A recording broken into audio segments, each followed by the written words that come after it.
Welcome to The Work of Warriors, a podcast dedicated to bringing mental wellness to the entertainment industry. My name is Kim Rapach, former therapist and now a trauma-informed entertainment and music industry coach. Together, we're creating a healthier industry one brave conversation at a time. And I'm so glad you're here.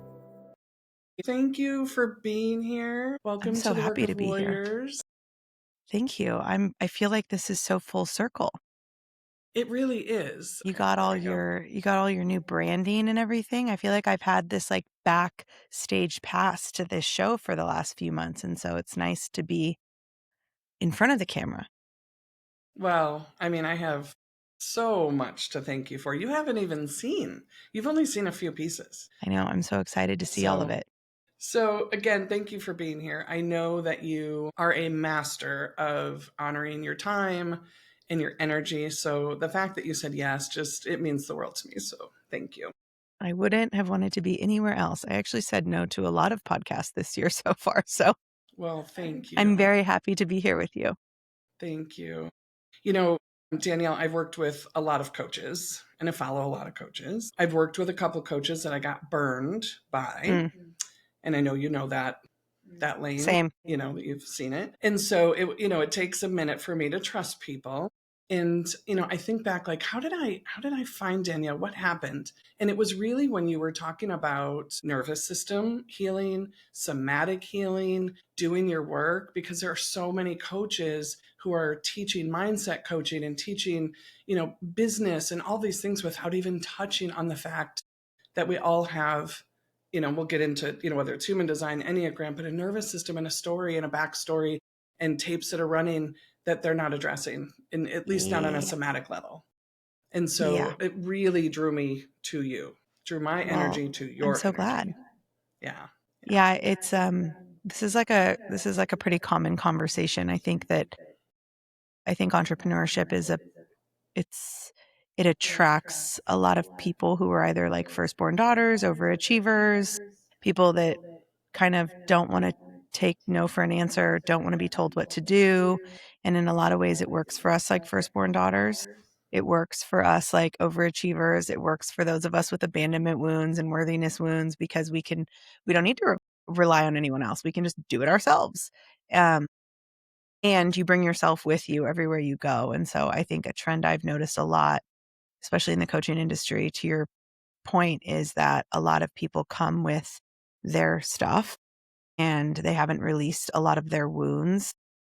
And if you don't heal it, then you just project that onto clients and onto your business. And something that I probably did in the beginning too. And now that I'm like aware of it, and now that I teach nervous system regulation, I'm like, oh my gosh, yeah, this is what I think I like all these, there's a lot of chatter on the internet about like what should be required of the coaching industry. I'm like, the number one thing that should be required of coaches is their own healing and nervous system regulation. Like you shouldn't even be allowed to touch coaching until you understand human design and astrology and haven't regulated your own nervous system. So I hear you.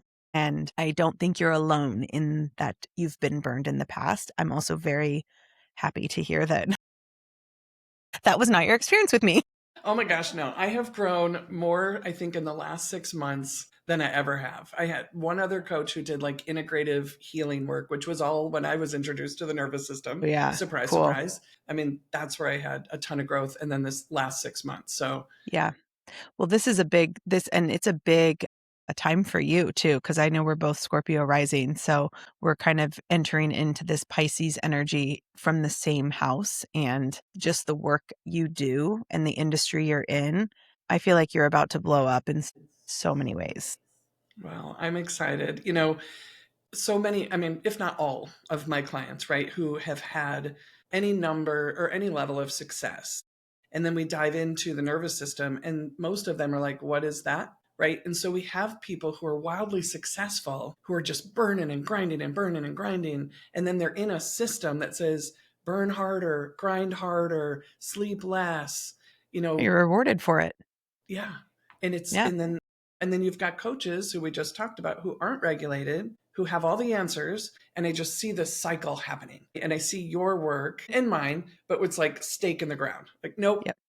We stop No, we're here. not playing that game anymore. Yeah, Yeah. I mean, I think it's like it's coaches, it's directors, it's writers, it's producers, it's everyone who has not anybody in a leadership role who has not regulated their own nervous system is for sure going to project that wounding because you come with your wounding. So you're going to come with that wounding into any work you do and on the cycle goes until you have people who come along who are like, I think we're done. Yeah. Yeah, I feel you. So you had a post about a week or so ago where you're like, I can handle all sorts of things, but the one thing I don't know is what to call myself. I'm sure the people in my world too, they hear your name a lot, but they're like, what does she do now? I'm like, It's the bane of my existence trying to like tell people what I do. Like, I mean, you're a Scorpio rising. Like, transformation is just like my middle name. Like, if you knew me 6 months ago, we probably didn't. Like, I'm always going to evolve. And so, this idea of Instagram and TikTok and like the internet being like, what do we call you? I'm like, I don't know. I'm Danielle. That's who I am. I think right now, I think I've landed on I'm a professional and spiritual mentor for icons who are ready to be like seen. That's what I'm landing on because like of course that includes business, but it also includes other things. And I'm kind of bored with business coaching, just the industry in general. I'm bored with it because it's just kind of a lot of the same thing right now. And that's usually when I go, okay, it's time to go.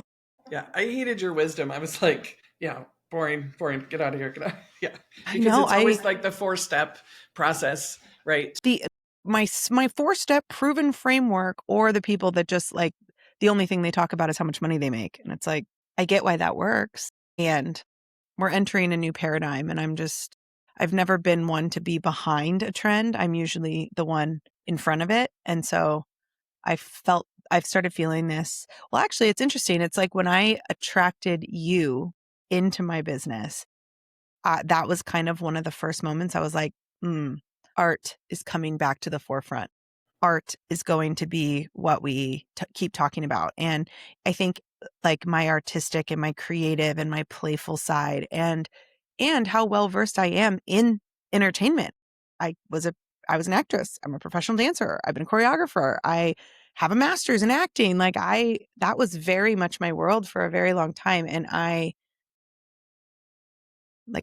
kind of was like, I'm gonna take a break from that for a little while. And now I'm like, no, but these are the people. There's so many, I mean, and you know this, we speak the same language on this. We've had this conversation. There are so many talented people out there. And the reason they're not seen, the reason they're not famous isn't because they're not talented. It's because they have visibility wounds. It's because they have a fear of being seen. It's because they are coming with their programming and they lack nervous system regulation. So I just think with like this Pisces North Node energy that we're going to be in for the next year and a half, it's time for the artists and the creatives and the musicians and the actors and the directors and the poets, but also the designers and also the spiritual people like us who can help that. I think it's time for all of us to come to the front.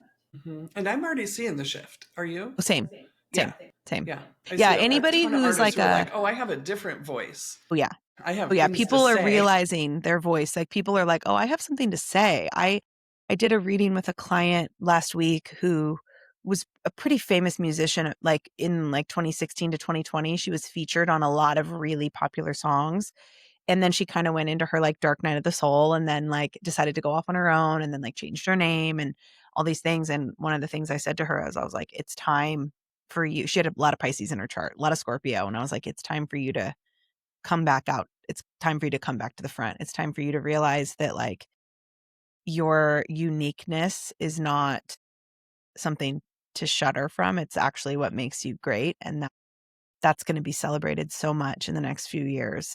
And I think for the next 20 years, I think even Aquarius, like the Pluto and Aquarius age that we're in, like that also is going to usher in. Because think about it, the last time Pluto was in Aquarius, like it was all of the revolutions. Back then it was like the industrial, the French, the American Revolution. So more revolution is upon us. But like what is at the forefront now? It's an artistic revolution. It's a tech revolution for sure.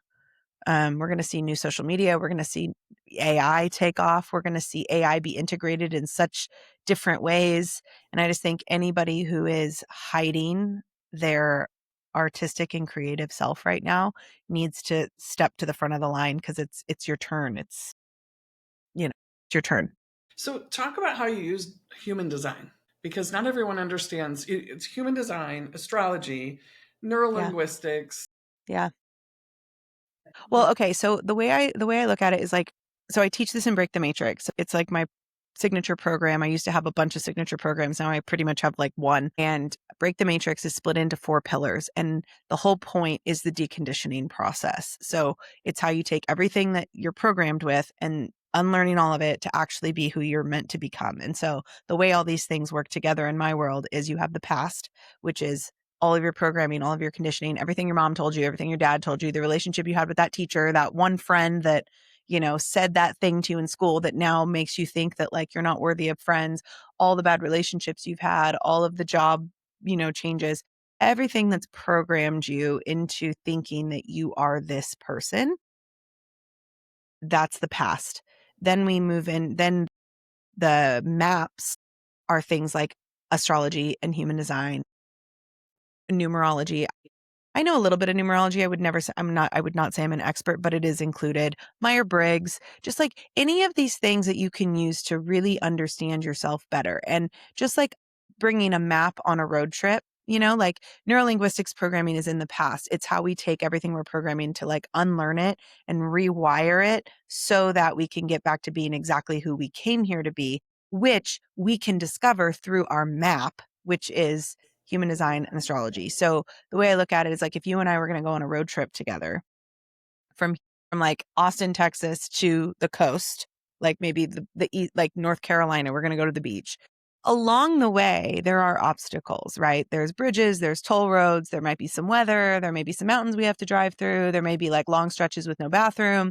Those things are going to be there regardless if we look at a map or not. So it's like, do we want to just wing it and like hope for the best? Which a lot of people do. Or do we want to look at the map and be like, okay, so we need to make sure that we go pee here because for the next 30 minutes, there's not going to be. And then, oh, there's a mountain. We have to go through the mountains and like it's cold. So we're probably going to need to bring chains. And like, oh, as we get closer to the beach, there's actually a rainstorm predicted. So like, let's just be prepared for that. And like, that road's actually closed. So like, we're going to detour and we're going to go around. That is the same kind of information that you get by looking at your human design and your astrology. So it's literally like, these are the things you came here to move through. These are your obstacles. It's like I can look at your astrology and I can go, okay, you have a Chiron here, you have a Lilith here, you have Saturn here, you have these aspects, right? Like your moon is opposite Venus. You're okay. So these are your obstacles. These are the things that you need to be aware of. Also though, like you have this placement and like you have a Scorpio rising. So like you're going to be able to pivot really, really easily. You're going to go through a lot, but you're going to be able to pivot really easily. And it's actually going to become pretty second nature to you. Same thing with like I can look at your human design and I can go, okay, you have all these undefined centers. So you have a lot of you have an undefined solar plexus. So like you have a lot of programming in terms of like taking on other people's energy. You kind of absorb it. And so you came here to learn to detach from other people's energy. Doesn't mean that there's something wrong with you. And it's like if you and I were going to go on a road trip and we go, oh, there's a mountain we have to drive through. Guess we can't go. Like, no, we would never do that. So it's the same thing. We look at your human design, like, oh, you have an undefined solar plexus. It doesn't mean that you are going to absorb everyone else's energy forever. It just means that is what you came here. Whenever your soul decided to come into this version of the video game, your soul said, I'm going to come in and I'm going to learn all of these things. So then so that's your map. It shows you how to get back to exactly who you came here to be, which you now know because you've unlearned it through neurolinguistics programming. Then you need a vehicle to get there. So we have our map, we have the road, but we need a vehicle to get there. We have to actually move. And the way that we do that is through somatic work. So that's where your breath work, your meditation, your journaling, your shaking, your EFT, whatever, dance, walking, like all of these things come into play that actually help you to, you know where your programming lies, you see it, you're ready to release it. And then the somatic work actually transmutes that into positive energy and something that you can move forward with. And then the fourth pillar would be the future. So now that we've unlearned everything, we have the vehicles, we've transmuted it through our body, we're a blank canvas. So now what do we want? That's where manifestation really gets to come into play. That's where, visualization really gets to come into play. That's where you really get to build something, whether it be your career, a business, a relationship, a family. That's where you really get to truly build it from a place of life context instead of, well, someone said I should do this, or I know this is what I have to do. And it really brings you to a place of desire versus shoulds and needs. So that was a very long answer to your question, but that's how I see all of these things working together. Well, I feel like we went on a road trip together. That was really fun. Thanks. And now we're at the beach. And now we're at the beach where we want to be. That's amazing. How in the world? Well, before I ask that, I'll just say, like, I do similar work with the Enneagrams, like the three centers of intelligence, the head, heart, and the gut, and which is the dominant emotion, and how do we use, somatic Oh, I didn't healing even to include that untether. in the maps. Enneagram is part of the maps. Yeah, it's another map. Yeah. But like seriously, when I listen to you, like when you like, I don't know what to call myself. I'm like, what if you were to merge, I don't know, maybe like a queen and a unicorn? That's what comes up. Like you talk and I'm just like, and, Well, when you were saying it's like, well, you this have is undefined some, solar plexus and you take on everybody's energy. I'm like, wait, you're talking to me now, right? Right? Does that well, make we're talking to both of us. Yes. I just want to make sure. I'm like, I think that's really, really for me now. Okay. I have an Got it. undefined solar plexus as well. It's awesome. But it's fun though because this is the year. Like I Yes. had something last night and I was going and I could feel like I don't want to do this. And I was like, "What are you doing? Here's 5 reasons you don't want to go and 0 reasons you do." And so you're like, "Hey, I'm not going to make it." And so I'm like, "This is the year." So is that tracking with where we're at? Yeah, I mean, because you and I both have. So this isn't the case for everybody. Depending on where a lot of these placements lie in your chart, the only reason I can if you're listening to this, the reason I can level with Kim so well is because we have the same house placements in our charts. What's your human design, Kim? So I'm a Virgo with a Scorpio rising and Leo in midheaven. Okay, and then what's your moon? Do you know your moon sign? I can't remember. I know we did this. Libra? Maybe a Libra. Oh no, my moon is Sagittarius. Oh yeah, you have a Sag moon. Yeah. So you and I both have a Sag moon and a Scorpio rising, Leo midheaven. And then you're a Virgo sun. And then for human design, you're a generator, right? And what are your profile numbers? 6'2"? No. Yeah, I don't remember. I'm like, I could look at your chart right now, but I can't remember. Okay, so the reason why I can say, oh, our undefined solar plexus is because A, I've seen Kim's chart. B, we have the same house structure. So your houses depend on where your rising sign is. So wherever your rising sign is, that's your first house in astrology. So because Kim and I are both Scorpio rising, our house structure is the same. So we have the same signs in the same houses. So when you say this is the year, yes, for a lot of signs, this is a big pivotal year. For the collective, this is a big pivotal year. Specifically for you as a Scorpio rising, Pisces is in your 5th house. So this is where you birth something. This is creativity. This is your childlike sense of not even birth children, birth something. It's the house of creation. And so Pisces there. And then we have a lot of stuff happening in our 9th house of long distance travel and higher education. Then it moves into our 10th house of career and public image, then our 11th house of community. So for the last few years for Scorpio risings and Sagittarius risings, all the transits, the astrological transits have been moving through our lower houses, which have a lot to do with our inner world and our shadows and our healing. And now for the next few years, everything's moving into our upper houses, which is our external life. So it's we've done a lot of work and now it's time to cash in. And so, yeah, so that's how a lot of Scorpio risings are feeling. But I also think it's really important to note that we're on the verge of another spiritual awakening, and this usually happens every 5 to 10 years, but it for sure happens when Pluto moves. So Pluto was in Capricorn for 18 years, Pluto's the planet of death and rebirth and transformation. And Capricorn is the sign of roots and legacy and success. And so if you think about when those two things match up, over the last 18 years, we've had a lot of structure built. We've had a lot of systems put in place. There's been a lot of personal wealth growth. So we've seen a huge wealth divide, right? Like not a lot of space for art, but a lot of space for like work and systems and structure. It's why so many people in the last 10 years have been able to start businesses online and like become very successful. So like that energy was super needed, but just like every chapter, it has to end and it comes to the point where we go too far. So we've had this like huge wealth divide. We've had this huge like class divide because legacy has been at the forefront of everyone's minds. So now that Pluto has shifted into Aquarius, what is now going to be death, now is going to experience death and rebirth and transformation is the energy of forward thinking, humanitarianism, collective thinking, evolve consciousness. Aquarius is the sign of growth, of thinking ahead. I always say anyone who has Aquarius placements, they're aliens because they're always thinking 10 steps ahead. Elon Musk, love him or hate him, he's got a lot of Aquarius in his chart. And if you think about the way he always talks, like he's always talking like he's already on Mars. And you're like, that's great. I would love to see us go to Mars. That would be awesome for me to see as a human. I would love to be a part of that. And I'm struggling to find out how that relates to this moment. And they're always like, my son's an Aquarius. So he's always like, oh no, I'm out here. And I'm like, okay. So it's like, that's Aquarius, but they're always thinking about the collective. Aquariuses are not in it for themselves. Even though a lot of people think they are, Aquarius energy is very humanitarian.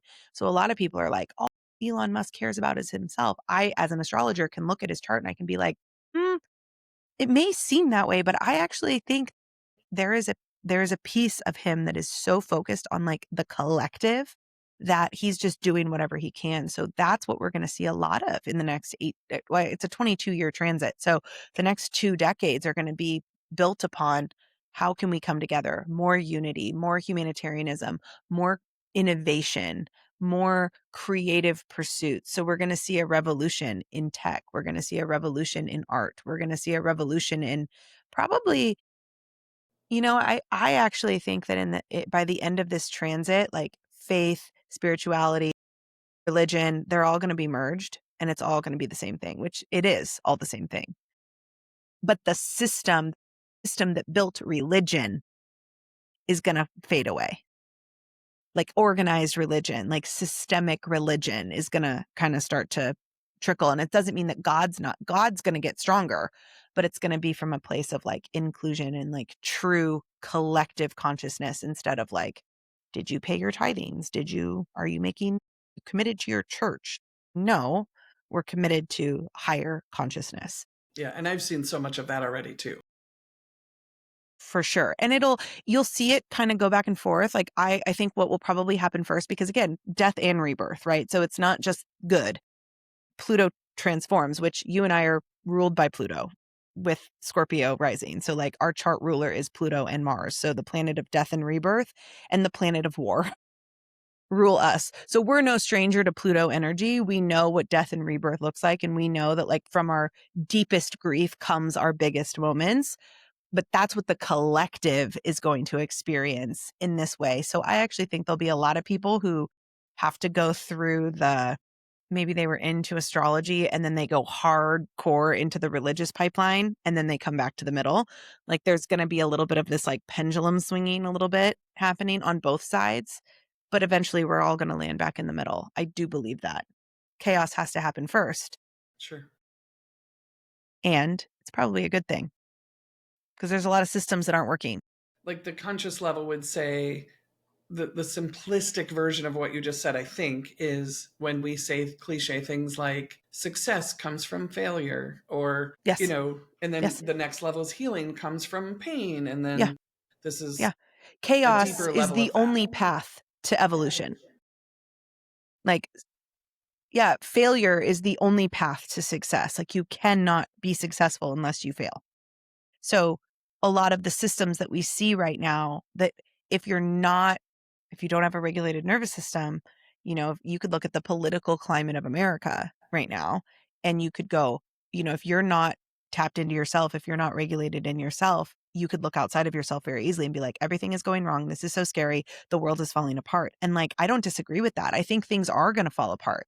I also think that they have to in order for the spiritual awakening to shake people awake, because I know that growth comes through chaos.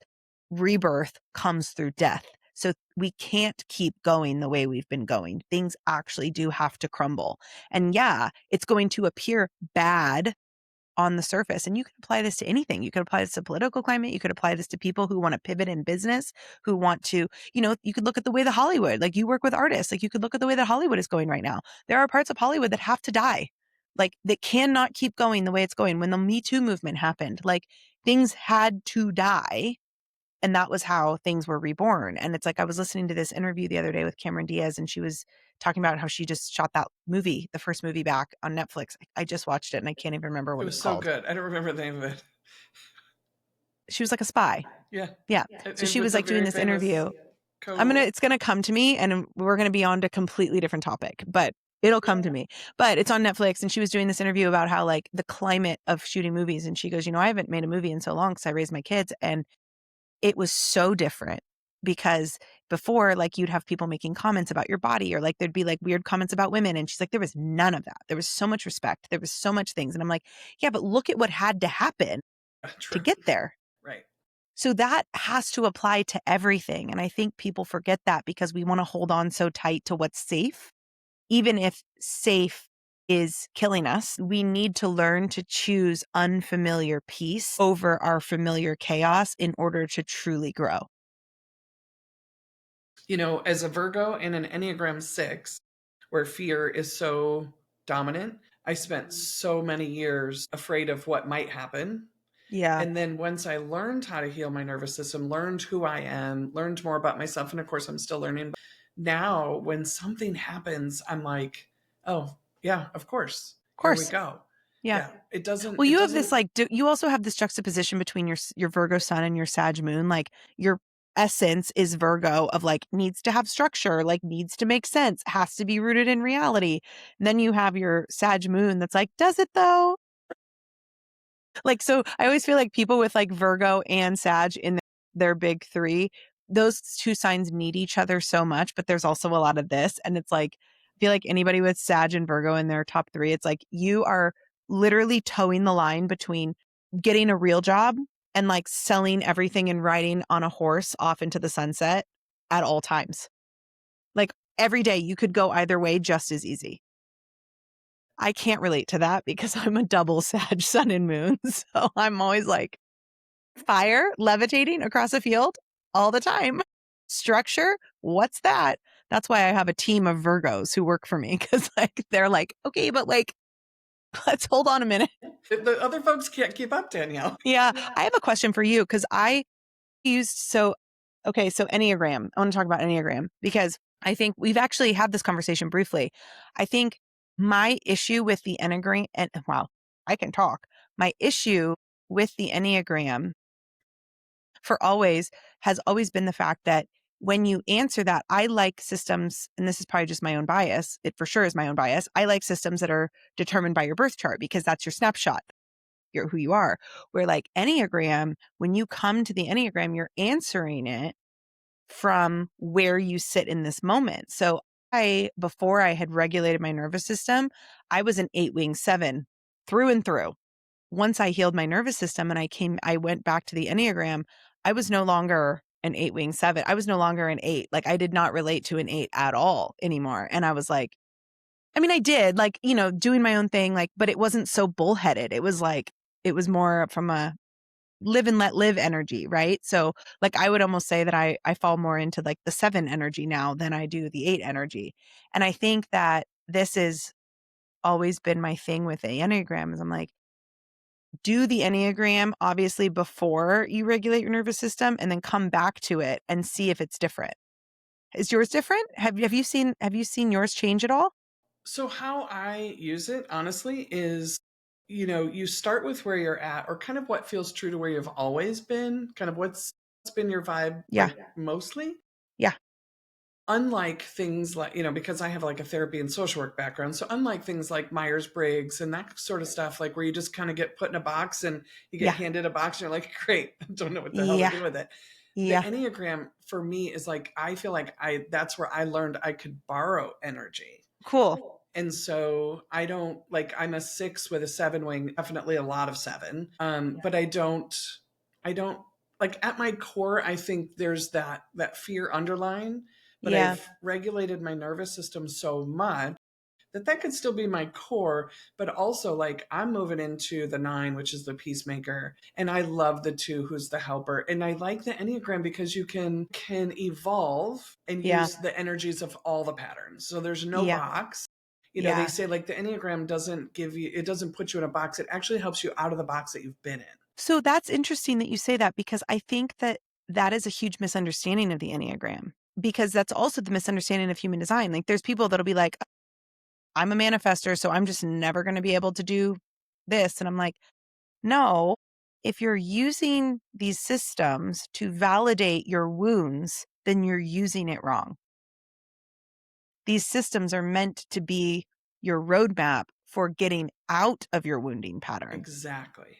So it's the same with Enneagram then. I do relate to the 9 a lot more now in the Enneagram than I ever did. That was what it was. I'm like, I still relate to the 7 because I love a good party, but peacemaker for sure. Yep. And how And I like, use you want to that, tell me that the sky is red? it's fine. 2 plus 2 is 27? Sure, Sure, no problem. it is. So what I also love about it though is, so I focus on the head centers of intelligence, like I said, and so when the dominant emotion, you can go back to the familiarity in your body Well, and yeah. the original story, and that's where you untether. So very similar to like the the neurolinguistics, like Yeah. we untether And the from. deconditioning process of the human design centers. Yep. Yeah, Yeah. Yeah. Because any of your undefined centers in human design show you where your conditioning is. So, like, I have an undefined head and I have an undefined ajna, which is like logic and ideas. So, I always overthink. And I'm always like, is that a good idea? I don't know if that's a good idea. And like, oh, I want to be creative and I want to expand, but like, ooh, but like, it has to make sense. I have an undefined solar plexus. So there's this like, I take on everyone's energy, and I've really had to learn, not my circus, not my monkeys. Like, I'll feel for you, but I refuse to feel for you. You have to feel your own shit. I have to feel my own shit. And then I also have an undefined throat. That actually surprises people a lot.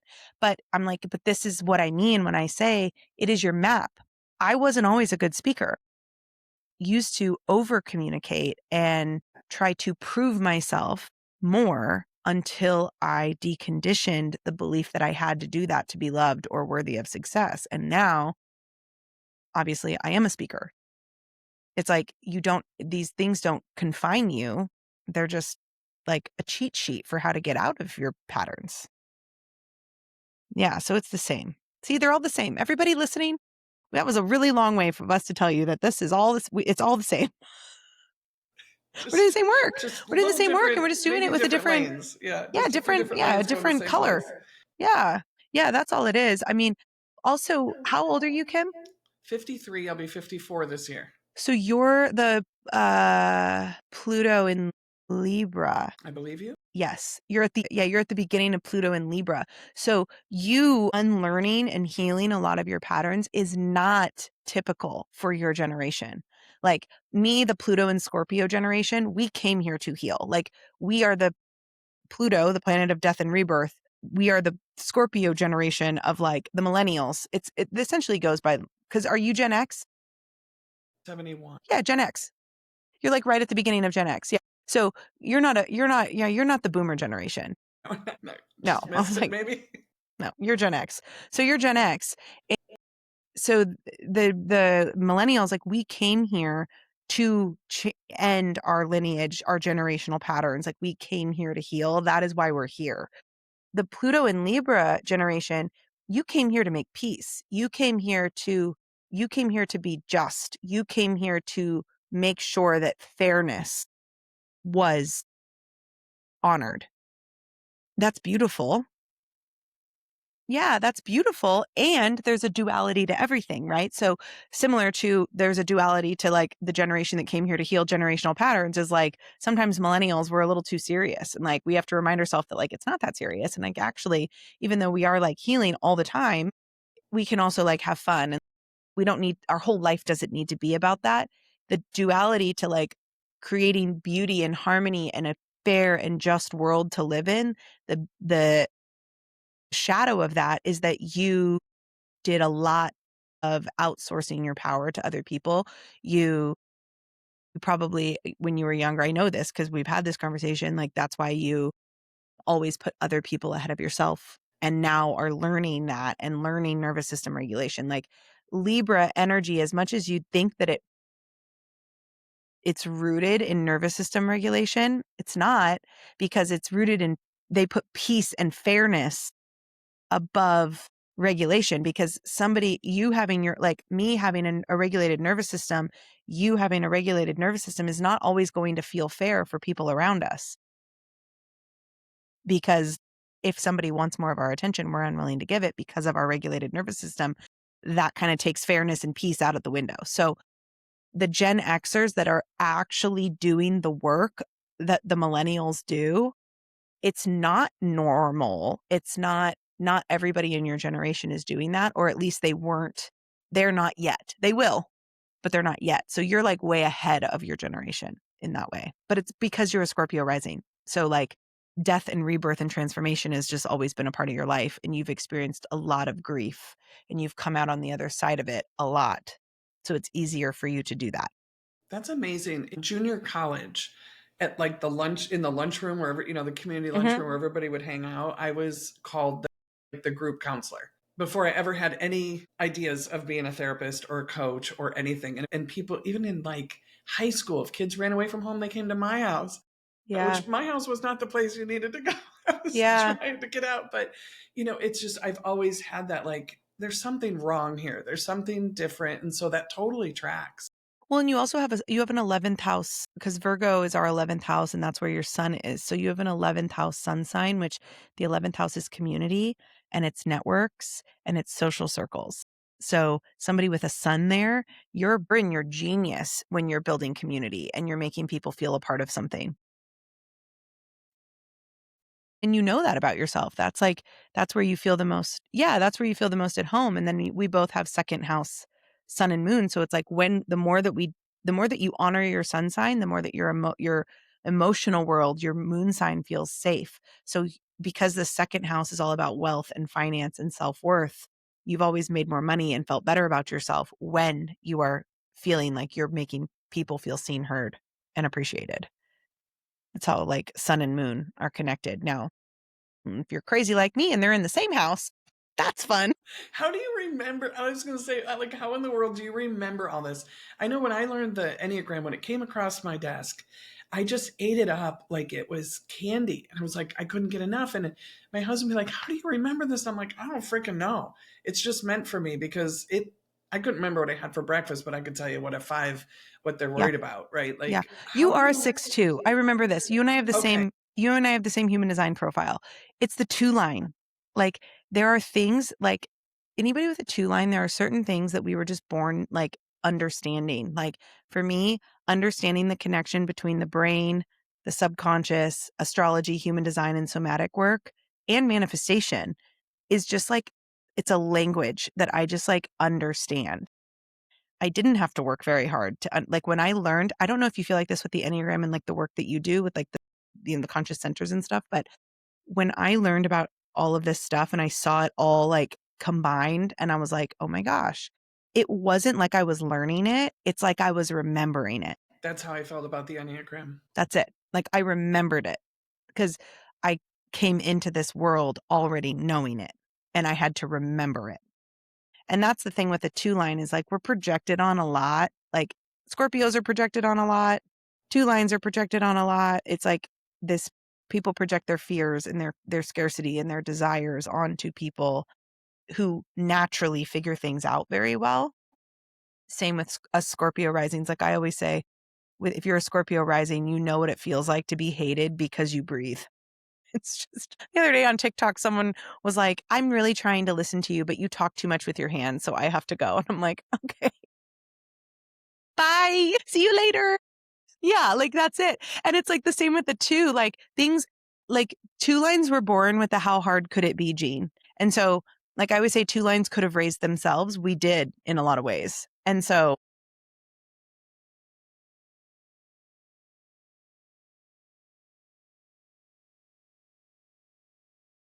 Yeah. Yeah, like I'm delusional enough. Like I used to watch Grey's Anatomy and I used to watch them do brain surgery and be like, yeah, I could do that. Same with House. Yeah, I used to watch House and like I'd be like, just give him interferon. It's fine. It'll be great. Like I just give me a YouTube tutorial. I'll figure it out. But that is not the case for other people. And so when somebody comes into something and it's like so easy, it's easy for somebody to be like, oh, well, how do you know that? You must like, you feel like you have to justify. So like a lot of us two lines, we spend a lot of our like our 20s and probably part of our 50s really trying to like justify and prove why we are so good at the things we're good at. And once we learn to let that go, you want to talk about nervous system regulation, let go of the need to prove yourself. Oh, yeah. One of my biggest questions I would have to check because I didn't trust myself. Mhm. I'd be like, you don't want to write a book? Other Mm. people are like, no. And I'm like, you don't want to be on a stage? You don't want to be Yeah. on TV? No. And I'm like, No. You're like, okay, so this "Really?" really is something I'm supposed to be doing because Yeah. not everybody wants that. No, not everybody wants that. Not everybody is supposed to want that. Yeah. Yeah, I just remember being like always being very okay with the idea of like being well known and being seen.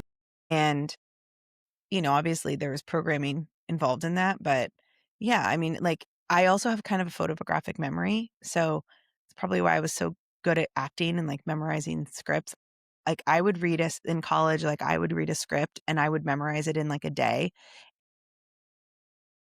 Same with choreography. Like somebody could teach me a dance and I would know it immediately. Everyone would be like, well, how do you know that so well?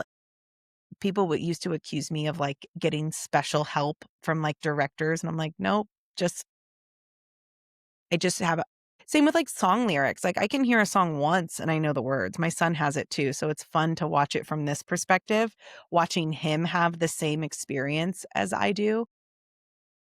But when you're good at things, that's going to come with other people's projections. So Remember my son's one of his first big auditions and it was all about science and so there were all these big words and I was like, it's okay, you can look at the script, and he had just gotten it and he's like, no, I think I have it. I And think I he got just it. like went through it and like, thermocouple, and it was like, I don't know, maybe 8 or 10, and I was just like, what? Yeah. Yeah. Yeah. Yeah. Yeah. It's cool. I think, but I mean, that goes back to your deconditioning process and it goes back to your nervous system regulation because it's like, it's so easy, I think, for people who are naturally good at things to then feel, oh, well, I don't want to share it. I don't want to be loud about what I'm good at because, I don't want to make anybody feel less than. Yeah. Thank God I let that go. Because I actually find now, like, the more that I am myself, actually, I know this is true because of what you said at the beginning of this interview to me. Like, the more I am confident in what I'm good at, the more I shine in my zone of genius, the more permission I give other people to do so. And that's the point. That's called collective consciousness evolution, right? Like, that's how we evolve the collective consciousness. I just got goosebumps again. Because You're kind of when you witchy. are teaching, I'm in one of your containers. When you're teaching, I literally feel it. I do feel Mhm. people's energies, and I've done a lot of work to learn to trust Mhm. myself and to Mhm. trust what I feel. And it's Mhm. like, you just know, that you're doing the work and that you've Mm. done the work and that you know what you're talking about. And you have this level of compassion as well. You're not like just this coach who's like, again, you don't have this 4-step process. I don't want a 4-step process. I want you to see me and Yep. know me. And I Yep. don't want to be like Susie. Like, don't we all want to just shine on our own, in a sense? Yeah. So I feel I think that a lot of literally. people will come into my containers and it's like I know immediately if they're going to stick around or not just based on the energy in which they hired me from. And I think it's really easy for people to put like Scorpio energy on a pedestal and like, when somebody is a sage and you can kind of like see things and you can speak to vision in the way that I think I can. It's easy for people to put that on a pedestal and hire from this place of like, I need to be saved. And I used to be a person who, like, because I felt I needed to be accessible and available 24/7, I used to attract only people who needed everything from me. It was like I was an energetic match for like energy vampires because I was a savior, right? It's like that's an energetic match. I'm no longer an energetic match for that, but those people will still see that in me. And like, I know immediately when somebody comes into a container if they're going to stick around, because I'm like, based on how they ask questions, based on how they project their own fears onto me. I'm not going to fish for my clients. I don't believe in fishing. I think there are half and half, right? Like half the population, they came here to be fishermen. What I teach those people is not to not fish for people. I teach them that they need to eat first. Because if you're here to be a fisherman, and there's a lot Cancer placements, Pisces placements, like Virgo, like heavy Virgo, like there is a little bit of a fisherman energy to that. You have some fisherman energy. Well, I was a therapist and I was far too Yeah. available and far too in my savior complex Yeah. and Yeah, you burning. have a little bit of both. You got that Sag moon that saves you from like truly giving yourself completely over to others, but there is a little bit of savior energy there, and that's fine. You can be a fisherman. Every village needs a fisherman. But if the fisherman stops eating first, then the fisherman starves, and if the fisherman starves, then everyone dies. And so that's what I really try to teach people. And that's typical with people with gate 40 in human design. Like if you have gate 40, I can pretty much deduce that, like, yes, you are a fisherman, but I'm going to guess that like you're not eating. And now you're like just being a martyr and a savior to everybody. And I'm not a fisherman. I came here to teach people to fish, which is just as important. They're both equally, nothing is inferior or superior. It's just different. And I think when people come into my spaces looking for a fisherman and they realize real quick, because I've gotten really good at my energy, when they realize really fast that like, that ain't me, babe, like they'll always be the ones to go first. And that's okay. Like I'm also not trying to get anybody to stay that doesn't want to be in my spaces, but it's always really magical when people like you come into my spaces who don't need a savior. You just need somebody to see you and reflect back to you what you already know. And I think that's what's been so fun about working with you is like And call me when on you my shit. well, I do. And it's never from a place of like malice, but it's like, when you first submitted, I remember like there was a freebie you were working on and you first submitted it. And I was like, okay, but like, this doesn't say anything. Like, I need more. Like, this is what did I say? I was like, you're taking the easy way out on this. Like, I need you to like actually put the effort into this because you have it in you. And then you went back and I think we went through like 4 or 5 different iterations. And then it got to the point where I was like, are you happy with this? And you were like, I love it. And I was like, same, like 10 out of 10, no notes. But it's like, but can you imagine if you would have come in and been like, well, here's how I do it? Like, no, I'll show you mine. I'll be like, here's how I did mine.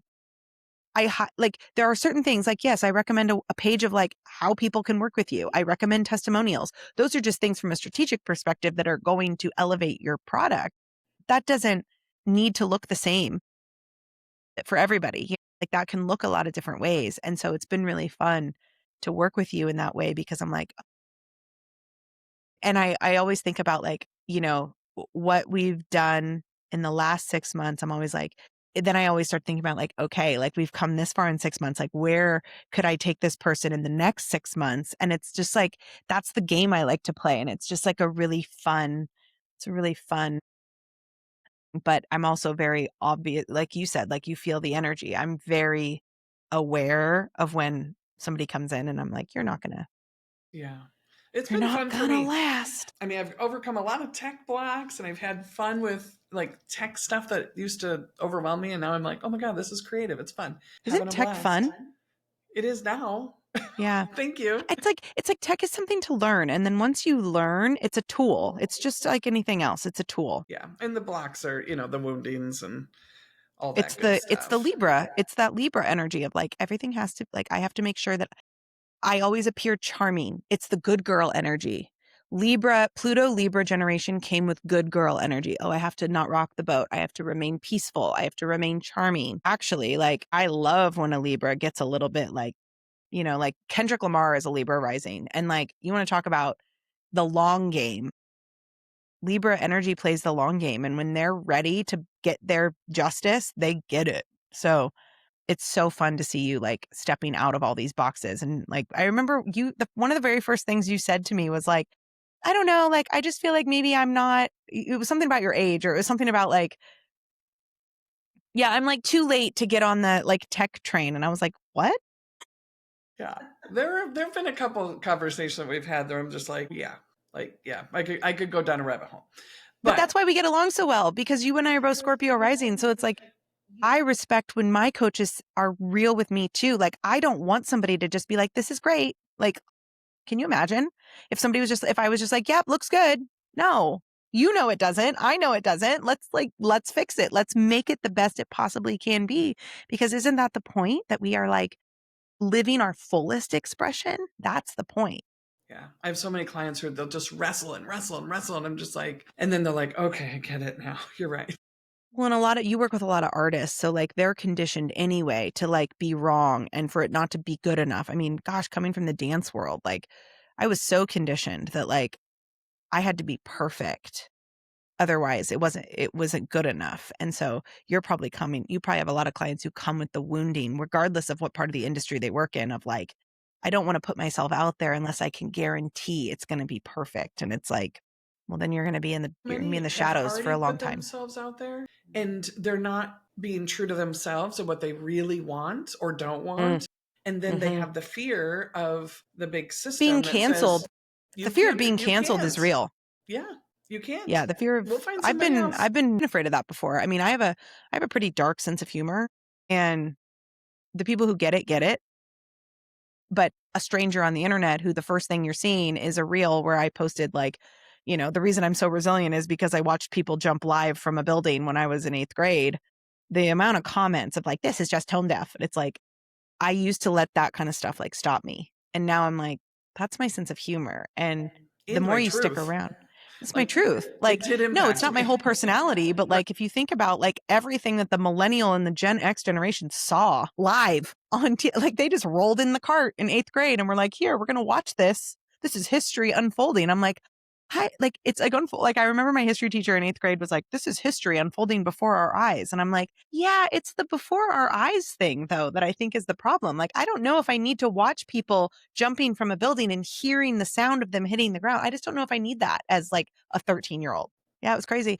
Yeah, it's like, but it's like you just can't ever, you're never, one thing I know you know this because you probably tell your clients this, and I tell you this all the time, is like, you cannot have a lot of people love you unless you are willing to have a lot of people hate you.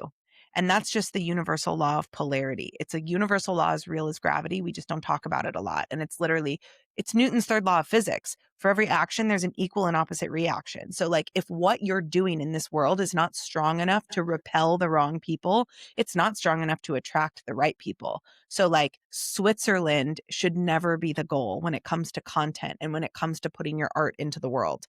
And that's been a huge thing I've had to learn personally, is like, I just am here to share my truth. And I do have a lot of unpopular opinions. I don't share a lot of the same beliefs as other people in my communities, like the LGBT community, like being a woman. Like, I don't feel oppressed. I don't feel like the world is out to get me. My sexuality is the least interesting thing about me. But for a long time, I hid those facts because of fear of people misunderstanding my energy behind it. Now You misunderstand. You just don't have the fear to go along with it.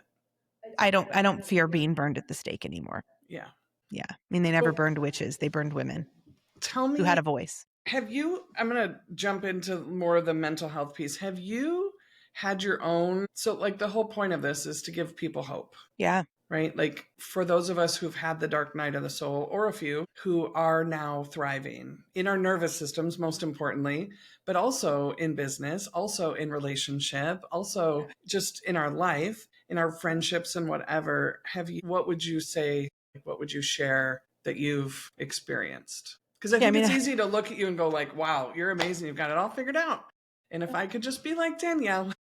you want me to be really honest, is I'm in kind of a dark night of the soul right now. Like with this Pisces energy, like there's a lot of things in my business that I don't know if I want to continue on with. Like I have really unplugged from a lot of things over the last 6 months, and that's caused income dips. That's caused some like self-worth questioning, like my worth. That's caused a lot of like, me to take a step back and actually be like, who am I?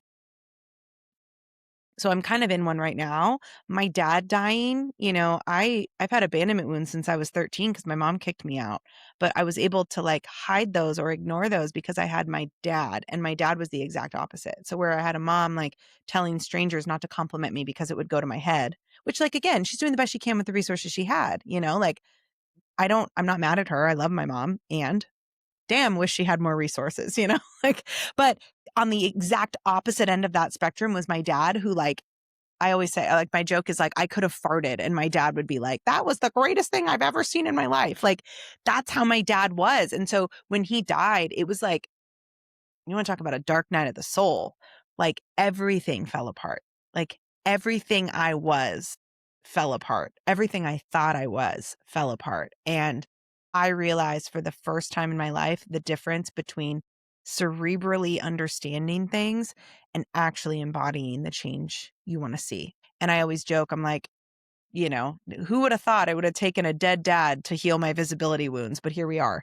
And yeah, I mean, it gets dark. And I think you have to, when you unplug from the matrix, right? When you unplug from the way that you're expected to be, which is the matrix, it'd be so, I wish that I could come on here and like tell your audience, like, don't worry, you can unplug and like your money's going to keep flowing and everything's going to keep being great.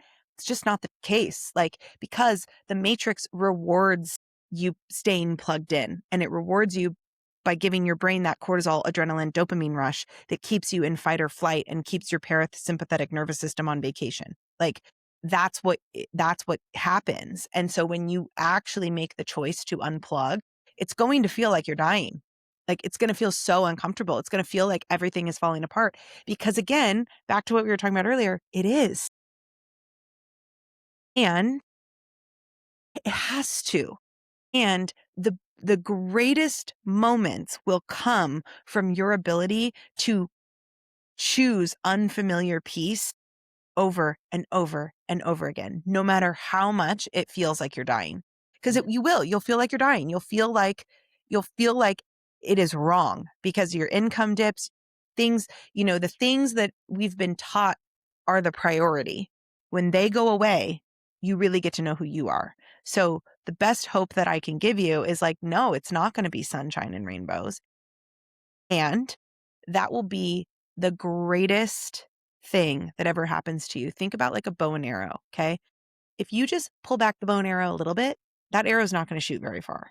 And I think a lot of people, they want to like pull back the bow and arrow a little bit, but they want to like keep their thing over here, and they want to, it's like when I quit Soul Cycle, I was teaching Soul Cycle for 10 years. My central nervous system was fucked. Like high cortisol, high adrenaline. Like I had the cortisol levels of a cave woman running from a jungle cat all the time. And when I decided to unplug from that matrix, I got fat. Like my body changed significantly, and I was so depressed about it. But I had to realize, like, no, my body's been holding on so tight for so long, like gritting my teeth all the time, that when I made that choice, like everything softened.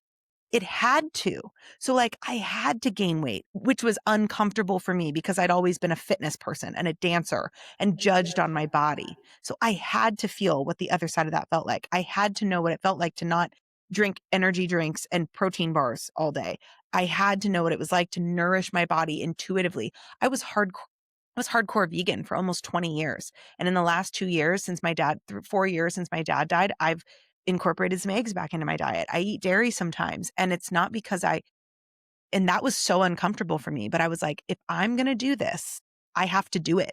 And I can't just pick and choose. If I'm going to regulate my nervous system, I have to understand that like everything has to change, because I want to pull that bow and arrow back so far that when I shoot it, it's like it's going so far you can't even see it. Like the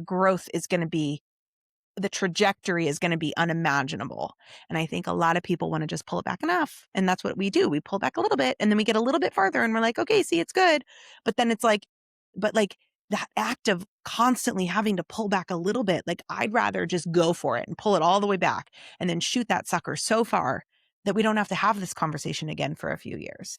Yeah, you just described me going from a therapist to a coach. That's it, right? Weekly, 1 Everything hour, changed. 53-minute conversations that don't really help to diving into what is your body telling you, and this is going to hurt, and it's going to suck, Yeah. and It's going to On the suck. other side, you were going to have emotional freedom. And I honestly think, like, I love therapy. I went through therapy after my divorce. Oh, I have an IFS therapist. Yeah, I love it. Yeah. I mean, therapy is so good for the awareness.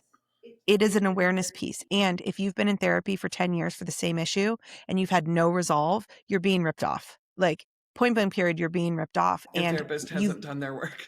they haven't done their job. They've been keeping you sucked in. They've been keeping you plugged into the matrix just enough, That's but such they've an been giving you interesting a little bit of perspective. pullback and a little bit of shooting the arrow, like pulling the arrow back a little bit and shooting it forward.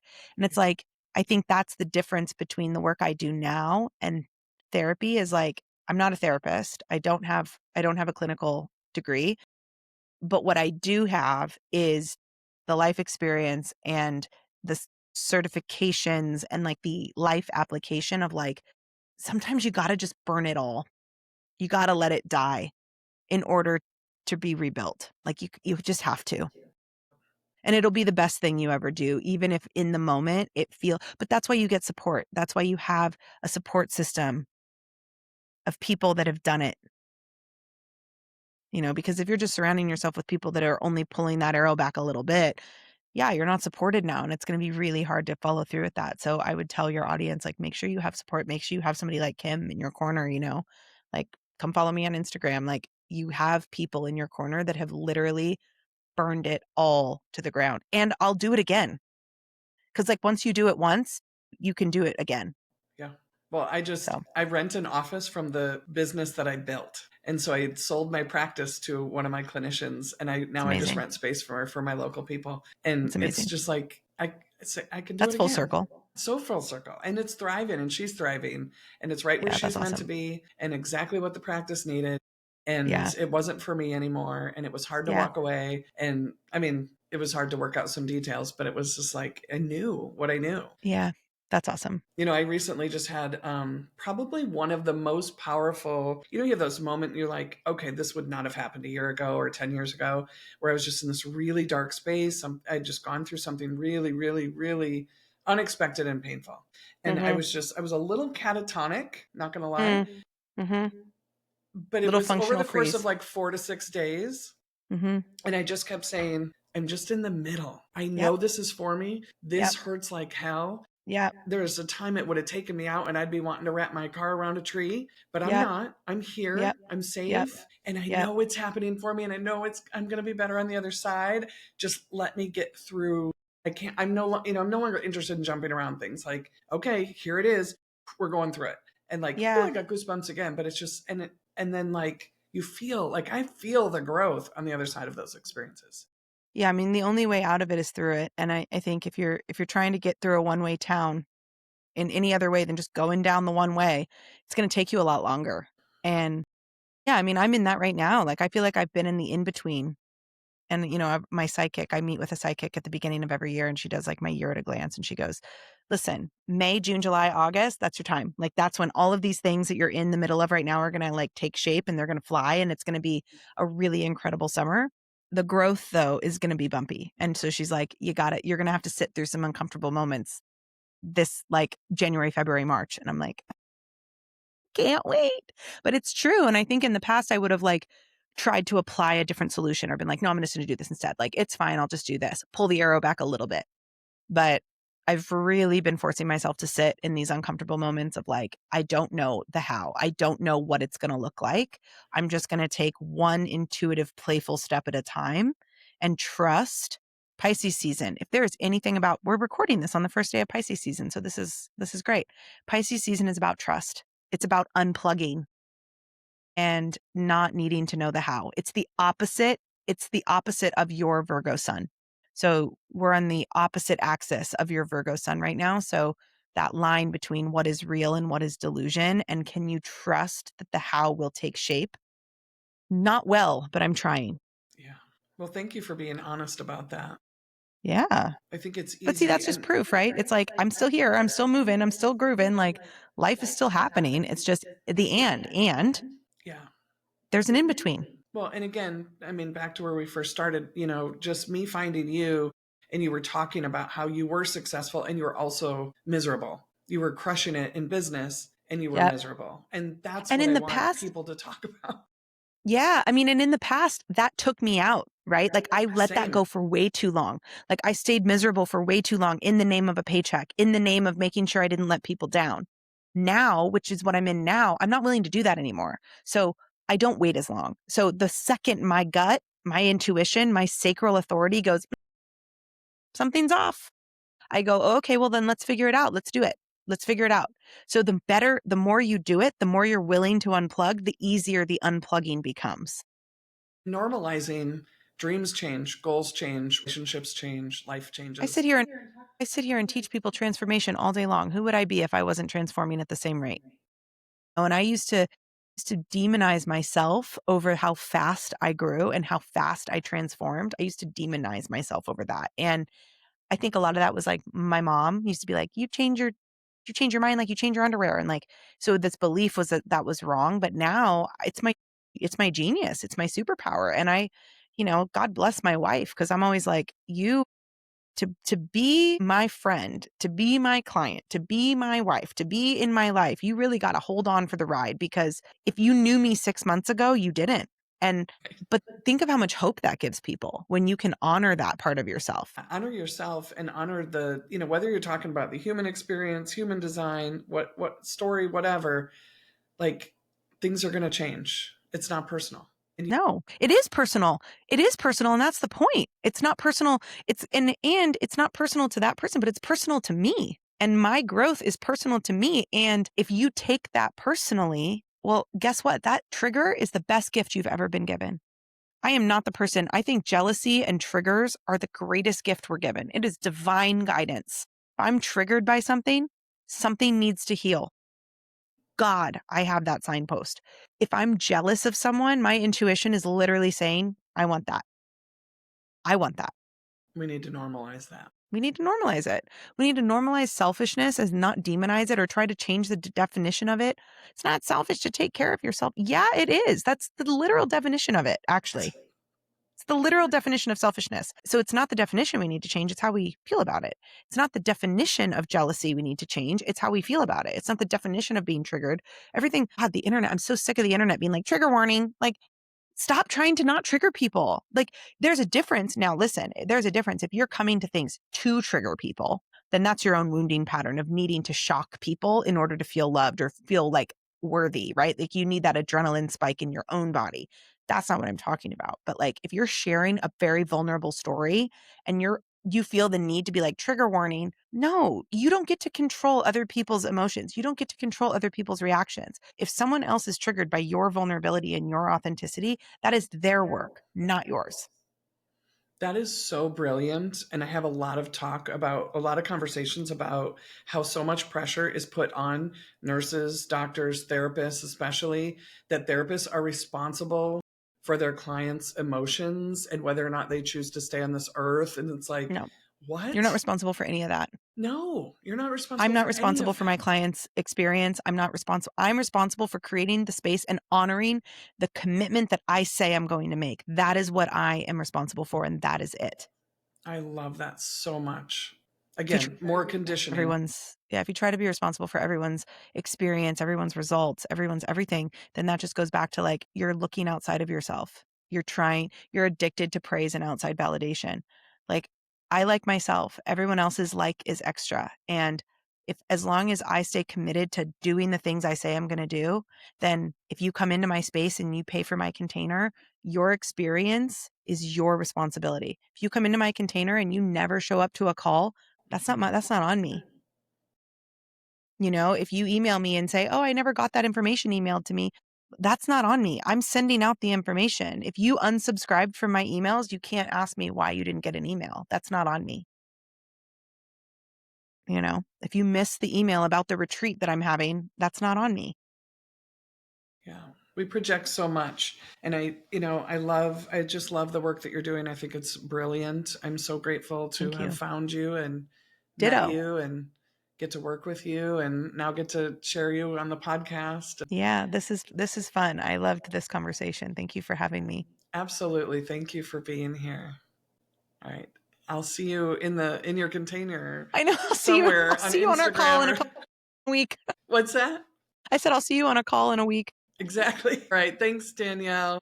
When artists are well, everybody wins. If today's conversation resonated with you, head over to kimrapach.com where you'll find tools and resources to support your mental wellness journey.